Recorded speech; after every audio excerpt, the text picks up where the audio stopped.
ಉಡಾಯಿಸೋ ಖಾರ ಬಣ್ಣ ರುಚಿಯನ್ನು ನೀಡುತ್ತದೆ. ಮೆಣಸಿನ ಪುಡಿ ಚಿಂದಿ ಉಡಾಯಿಸೋ ಖಾರ ಬಣ್ಣ ರುಚಿ. ಸುಹಾಸ್ ಶೆಟ್ಟಿಯ ಹಿನ್ನೆಲೆ ಏನು ಸರ್, ಅಂದರೆ ಯಾವ್ಯಾವ ಕೇಸ್ ಇತ್ತು ಆತನ ಮೇಲೆ ಅಂತ?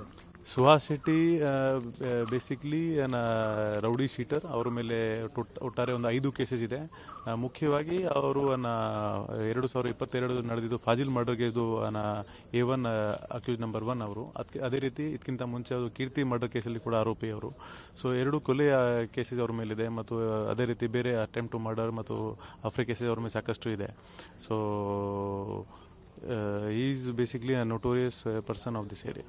ಈಗ ಫಾಜಿಲ್ ಹತ್ಯೆಗೆ ಪ್ರತೀಕಾರವಾಗಿ ಹತ್ಯೆ ಆಯಿತಾ ಎನ್ನುವಂಥ ಸಂಶಯ ಕೂಡ ಇದೆ. ಯಾಕಂದರೆ 1 ತಿಂಗಳಿಂದ ಸೋಷಿಯಲ್ ಮೀಡಿಯಾದಲ್ಲಿ ಇವನನ್ನು ಟಾರ್ಗೆಟ್ ಮಾಡಿ ಒಂದು ಪೋಸ್ಟ್ ಕೂಡ ಹಾಕಿದ್ರೆ ಅನ್ನುವಂಥ ಪೋಸ್ಟ್ ಕೂಡ ವೈರಲ್ ಆಗ್ತದೆ. ಆ ಬಗ್ಗೆ ಇಲಾಖೆ ಗಮನಕ್ಕೆ ಏನಾದರೂ ಬಂದಿತ್ತಾ ಸರ್?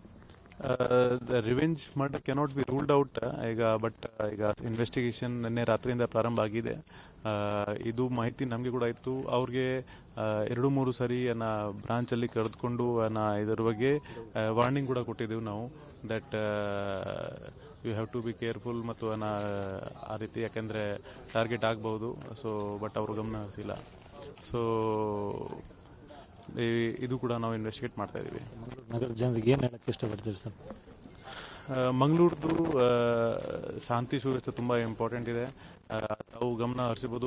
ಸೋಷಿಯಲ್ ಮೀಡಿಯಾದಲ್ಲಿ ಸಾಕಷ್ಟು ವದಂತಿಗಳು ಈಗ ಹೋರಾಡ್ತಾ ಇದೆ. ಸೊ ಅಂಥ ವದಂತಿಗಳಿಗೆ ಕಿವಿ ಕೊಡಬಾರ್ದು. ಯಾಕಂದರೆ ಅದಕ್ಕೆ ಹೆಚ್ಚಿನ ಸಂಖ್ಯೆದು ಸೋಷಿಯಲ್ ಮೀಡಿಯಾ ವದಂತಿಗಳು ಸುಳ್ಳು ಇರ್ತದೆ ಮತ್ತು ಪ್ರಚೋದನಕಾರಿ ಇರ್ತದೆ. ಸೊ ಏನಾದರೂ ಇದ್ದರೆ ಪೊಲೀಸ್ ಇಲಾಖೆ ನೇರವಾಗಿ ತಮ್ಮ ಸಂಪರ್ಕ ಬರ್ತದೆ ಮತ್ತು ತಮ್ಮ ಗಮನಕ್ಕೆ ಇರ್ತದೆ. ಅಲ್ಲಿವರೆಗೆ ನಮಗೆ ಸಹಕಾರ ಕೊಡಿ ಮತ್ತು ಯಾವುದೂ ಸೋಷಿಯಲ್ ಮೀಡಿಯಾ ವದಂತಿಗಳಿಗೆ ಕಿವಿ ಕೊಡಬಾರ್ದು. ನಿನ್ನೆ ಘಟನೆ ನಡೆಯುವಂಥ ವೇಳೆ ಸುಹಾಸ್ ಜೊತೆ 6 ಜನ ಆತನ ಸ್ನೇಹಿತರು, ಒಟ್ಟು ಎಷ್ಟು ಜನ ಇವರು ಸರ್? ಒಟ್ಟಾರೆ 6 ಜನ ಒಂದು ಕಾರಲ್ಲಿ ಪ್ರಯಾಣ ಮಾಡ್ತಾ ಇದ್ರು, ಇನ್ಕ್ಲೂಡಿಂಗ್ ಸುಹಾಸ್ ಶೆಟ್ಟಿ.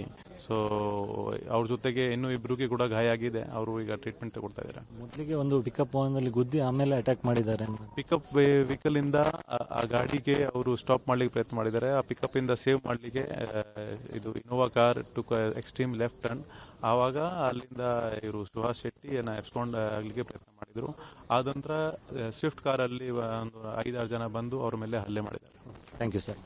ಇದಿಷ್ಟು ಮಂಗಳೂರು ನಗರ ಪೊಲೀಸ್ ಕಮಿಷನರ್ ಆಗಿರ್ತಕ್ಕಂಥ ಅನುಪಮ್ ಅಗರ್ವಾಲ್ ಹೇಳುವಂಥ ಮಾತು. ಈಗಾಗಲೇ ಈ ಒಂದು ಪ್ರಕರಣಕ್ಕೆ ಸಂಬಂಧಪಟ್ಟಂತೆ ಈಗಾಗಲೇ ಕೆಲವೊಂದಿಷ್ಟು ಜನರನ್ನು ಐಡೆಂಟಿಫೈ ಮಾಡಿದೆ. ಆ ನಿಟ್ಟಿನಲ್ಲಿ ಅವರ ಬಂಧನ ಮಾಡುವಂಥ ಕೆಲಸವನ್ನು ಕೂಡ ಮಾಡಿದೆ ಮತ್ತು ಜಿಲ್ಲೆಯಲ್ಲಿ ಜನರು ಶಾಂತಿ ಸುವ್ಯವಸ್ಥೆ ಕಾಪಾಡೋದಕ್ಕೆ ಸಹಕಾರ ಮಾಡಬೇಕೆನ್ನುವಂಥ ನಿಟ್ಟಿನಲ್ಲಿ ಮನವಿಯನ್ನು ಕೂಡ ಮಾಡ್ಕೊಂಡಿದ್ದಾರೆ. ಕ್ಯಾಮ್ರಾ ಪರ್ಸನ್ ಹರೀಶ್ ಜೊತೆ ಅಶೋಕ್, TV9 ಮಂಗಳೂರು.